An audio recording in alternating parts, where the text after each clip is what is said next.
What if the biggest thing holding back your practice isn't Medicare, but the conversation inside your own head? Imagine this: two physiatrists graduate from residency with identical training, similar clinical skills, and the same dream of owning an independent practice. 10 years later, one owns multiple thriving rehabilitation practices, speaks nationally, enjoys financial freedom, and practices medicine on their own terms. The other is still saying, "I'm waiting for the right time." The difference wasn't intelligence. It wasn't luck. It wasn't even business knowledge. It was identity and what happened when fear turned into overthinking. As physiatrists, we're professional problem solvers. We analyze complex cases, interpret imaging, coordinate multidisciplinary rehabilitation, and help patients regain function and independence. Our profession rewards careful thinking. But the very strength that makes us exceptional clinicians can quietly become our greatest weakness in business. Overthinking feels productive. It feels responsible. It feels safe. In reality, it's often just procrastination wearing a white coat. You tell yourself, "I need one more business book. I should wait until reimbursements improve. Maybe next year I'll open my practice. What if I fail?" Those thoughts sound logical, but they slowly become your reality. The harder you try to suppress those thoughts, the louder they become. It's like telling yourself, "Don't think about it." Your mind immediately returns to the very thing you're trying to avoid. Soon you're no longer worried about opening a practice. You're worried about being worried. That second layer becomes the real obstacle. Meanwhile, healthcare keeps moving. Hospitals continue to consolidate. Private equity continues expanding into medicine. Reimbursement models continue to evolve. At the same time, demand for physiatrists continues to rise while physician shortages deepen across the country. Opportunity doesn't wait for certainty. It rewards action.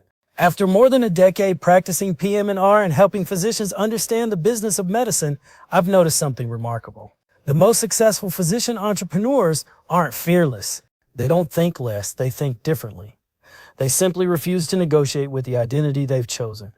They don't wake up asking, "Should I work on my business today?" Instead, they think, "I'm the kind of physician who builds businesses that improve lives and strengthen communities." That identity changes everything. Business development becomes natural.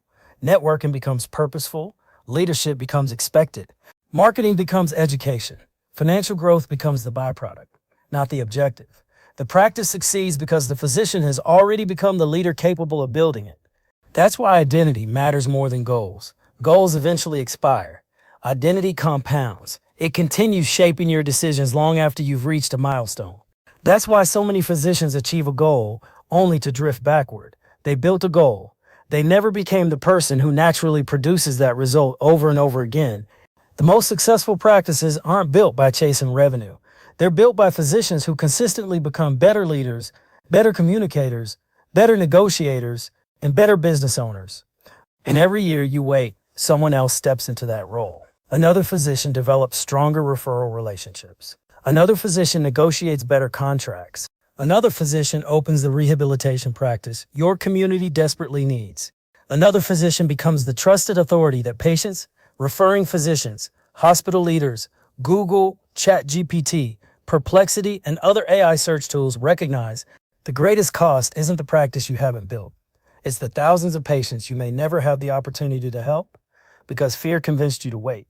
Healing delayed is still healing denied. Helping postponed still leaves needs unmet. Hope deferred still changes lives. Here's the truth most physicians never hear. You don't overcome overthinking by trying harder. You overcome it by becoming someone who acts despite uncertainty. Your mind isn't a machine you can command into silence. It's weather.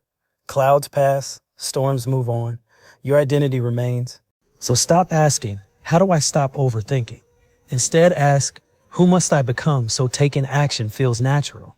That one question can transform your career, your family, your finances, and your legacy. The future of PM&R won't belong only to the best clinicians. It will belong to the physiatrists who combine exceptional patient care with courageous business leadership. The opportunity has never been greater. The demand has never been higher. The question is no longer whether you're capable.